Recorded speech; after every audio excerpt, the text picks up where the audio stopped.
When I show up to a venue and I have to figure out the best place to set up the speakers, there are 3 things I consider before setting up anything. And if you're not thinking about number 3 from the very beginning, you're setting yourself up for failure every time. Thanks to Mackie for sponsoring this video and supporting audio education. To illustrate the points in this video, I'll be using some of Mackie's Go series, including the Thump Go, the new Thump Sub Go, and the Pro FX10 Go. But as always, the educational value of the video will be relevant to you no matter what gear you choose to use. You can learn more about the Mackie Go series in the show notes below. You'll also find a link to the Audio University Starter Pass, a free library of quick start guides for ear training, mixing, recording, and live sound. Sign up at audiouniversityonline.com/free.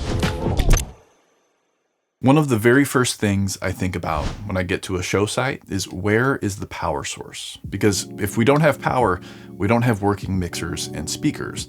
And if we don't have working mixers and speakers, we need to find a solution fast. Fortunately, most venues will have power outlets available, though that doesn't guarantee the power outlets will be in the optimal location.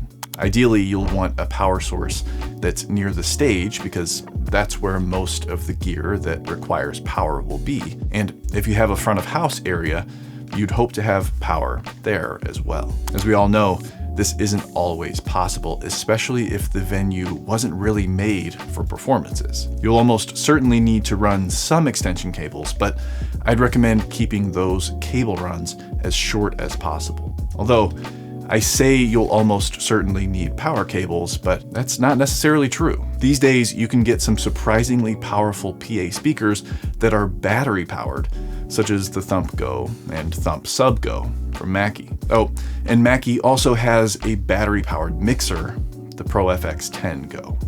If there is a power source, great, I can plug these devices in like normal. But having the option for 12 hours of battery life on a powered speaker and a powered subwoofer does open the door to providing sound reinforcement for events or performances which take place in unconventional environments. In the past, this is a problem that could have required a noisy generator or some sort of DIY battery setup, and I can totally see this being really useful for people like me when I was in college, wanting to perform music at a park or at a fair or a restaurant patio. Or if you're a DJ or you run sound for random pickup events or outdoor weddings, this battery-powered setup might be something to consider. If you need to distribute power with long feeder cables or extension cables, it's important to do so in a way that won't cause a tripping hazard, and most importantly, in a way that won't lead to the power cables being damaged. And even if you are using a battery-powered system, it's still important to keep the signal cabling tidy between the mixer, the mics, and the speakers. For these reasons, I always consider where cable paths will be from the beginning, because this often determines where the stage will be and where front of house will be, or if there will be a front of house. You may have the luxury of using cable ramps that protect the cables and reduce the risk of tripping over the cables. And at large events, there's sometimes even a cable pathway that's protected from the audience. But if you don't have cable ramps and you need to run cables across walkways, you should at least use gaff tape. I recommend using small pieces of tape to hold the cable down and then taping along the length of the cable. This holds the cable against the floor and out of the way. But you really want to avoid the instances where you'll have to do that. That's why sometimes it's best to just set up the mixer at the side of the stage and set up the speakers as close to the edge of the stage as possible, because the area along the edges of the stage can often be used as an easy to set up and an easy to break down cable pathway that won't present too much of a hazard and has the added benefit of keeping the cables mostly hidden. Finally, before I set anything up, while considering the power and the cable pathways, I also consider the best way to cover the audience area using the speakers at hand.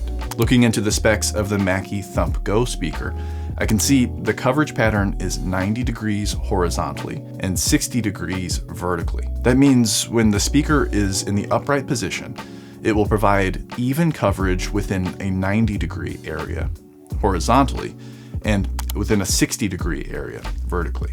I was watching a video I made with Michael Curtis a few years ago, and I heard Michael say something that was very helpful for this discussion. He said, I want us to borrow a few tricks from the lighting department and bring them over to Audio World. I like this because it's easier to understand speaker coverage when you think about it like a lighting fixture. Consider this flashlight. When I hold it close to the boundary, the illuminated area is small. When I pull it further away, the illuminated area gets bigger.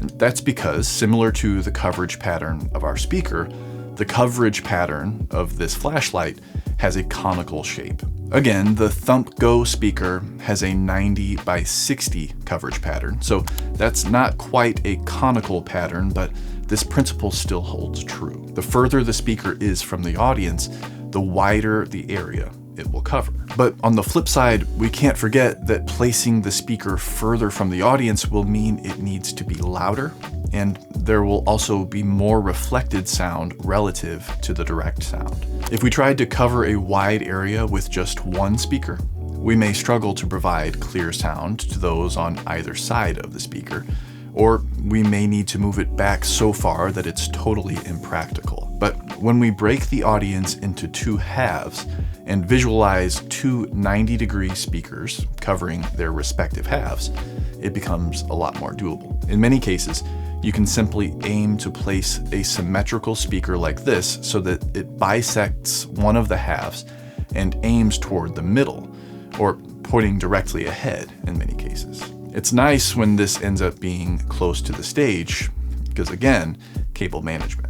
On the vertical plane, we can imagine the 60-degree coverage angle from our Thump Go speakers, perhaps optimizing the vertical placement by using a pair of speaker stands. The same holds true here. The further from the speaker you get, the more the energy will be spread out over a wider area. But what if you're in a corner, or in a field, or in some other place that's not ideal for sound reinforcement? In those cases, you'll just have to adapt to the unique situation, and knowing the coverage pattern of your speaker will be very important in order to make an informed decision. If you consider these three things, you can create the best plan based on how the system works and the unique environment you're working in. In the next video, we'll take a look at how to set up a show for a live event. I'll see you there.